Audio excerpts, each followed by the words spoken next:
Hi, I'm Aries from MWS Photography, and in today's video we are going to take a sneak peek at the brand new Photomate R2. Now R2 has the same features as the original Photomate, but is jam-packed with new features. For this video I'll be using the Nexus 7 running Android 4.3. So what is new in R2? Firstly, raw encoding is embedded into the app, so you don't need to buy an extra extension like you had to do with the original Photomate.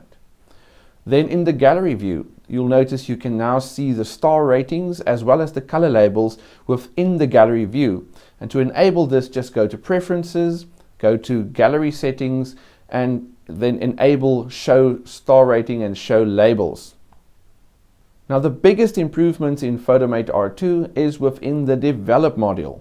You can now generate previews for faster editing by going to more options here at the top and choosing Generate Previews, which will speed up your workflow. Another increase in speed is that when you zoom in and zoom out while editing, you'll notice there's no real lag like in the previous Photomate. Photomate has got a very cool new look and feel, as you can see, just like Lightroom. So there's a ton of new editing options that we're going to look at in a few seconds, but everything has got its own tab, which is very cool. So for instance, if I go to Basics here, you're going to see it's opening up all the settings. Now this is a 7-inch device, and if you've got a smaller device and you're struggling with the sliders, a very cool trick that you can use is to just select the slider like that, move out of the slider onto the image, and as you can see I can now slide on top of the image to control the slider, which is making it easier for me to do. And then we are going to look at one of the latest additions to the editing functions here, and that's called gradient filters.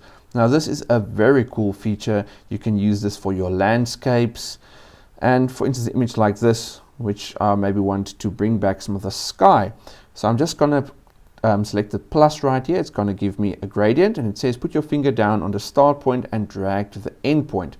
So I can start there and then I just drag to the end. Now once you've selected your gradient, you'll notice it's opening up here all the settings I can use, and it's even got its own curves built in. So this is awesome. I can now underexpose the sky, and you're going to see I'm bringing back information in the sky section. I can go to curves as well, and curves has got a very cool overlay here, just like the previous version of Photomate. And then I can, for instance, control the contrast of the sky within only that section that we've selected. You can even go to the blue channel here, and you can even add more blue if you want to. It's making it a little bit unnatural now, but as you can see, that's also possible. And I can just click on the curves to take that away. So that's the gradient filter, and there's a bunch of more options in here, but that's just a quick look at it. I'm going to close this section. The next one is the circular filter. So I'm going to zoom closer on this image to get to that section where the balloon is. I'm going to open up the circular filter, add a filter, and then you work it like a square. So I'm going to start from the corner there and drag the circle, and then when I'm done, you'll see I've got another option here with all options I can use. There's also a size. Now you'll notice when I drag the size, I can change the size of the circle that I've drawn there. I'm a little bit skew with the circle, but I'm looking at my tablet from an angle, so it was a bit tricky to draw the circle. Now I can, for instance, go to exposure, and I can control only the exposure in that section where I draw the circle. And then also I've got again a curves function. So I can now go here and control the curves for this, or I can go to maybe say the blue channel and add some yellow if I wanted to.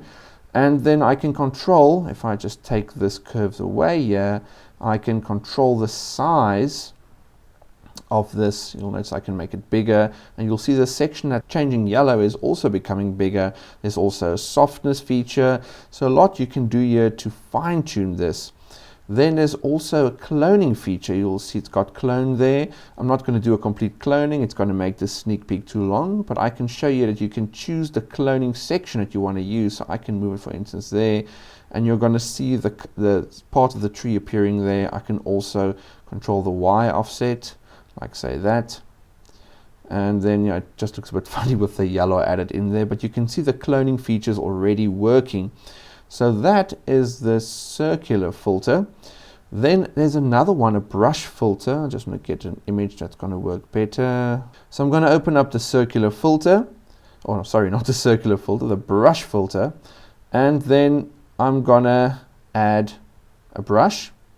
Then you put your finger down at the starting point, and then you start to paint. Again, I'm painting from an angle at the moment, so okay, I got most of it painted correctly.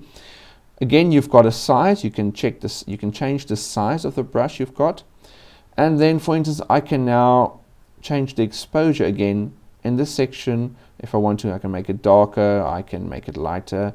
I can just go to curves as well. It's got its own curves built in, and I can control the contrast in that section where I'm painting. So this really makes it very easy to edit only specific sections of this image. And the nice thing, I just want to close this curves I've opened up here. The nice thing about this, it's all non-destructive. You can add more brushes or more circles or more gradients if you want, and you can delete them if you want to. You can also click on the pencil and you can edit the specific brushes you've added or the specific gradient filters. It's really very, very cool. Also a very nice feature, if I go out of develop, for exporting, normally you would have to every time type in your export settings. I can say go here, say multi-select, select all, and then choose the export icon. Now you'll see here I've already got a Facebook, a Hi-Res, and a network storage device export setting that I've saved. So when I choose the specific ones, it's changing the settings here to the specific export settings I've created. So you're saving a ton of time by just creating your own exports. So you change your settings here and just choose Save Export Preset, and that's that. Very quick and easy to use, very similar like you would do in Lightroom. Then there is also an image stacking function which can be used for noise reduction as well as HDR, and lots more to be seen in the final release. Now please note that I'm using a beta version of this software, so the final release might look slightly different. So that's that for this video, and I hope you enjoyed this sneak peek at Photomate R2. So also have a look at the Photomate website, which will have more information on the application, as well as more videos or detailed videos like this showing you how the application works. So that's that from me, and I'll see you in the next video. Bye.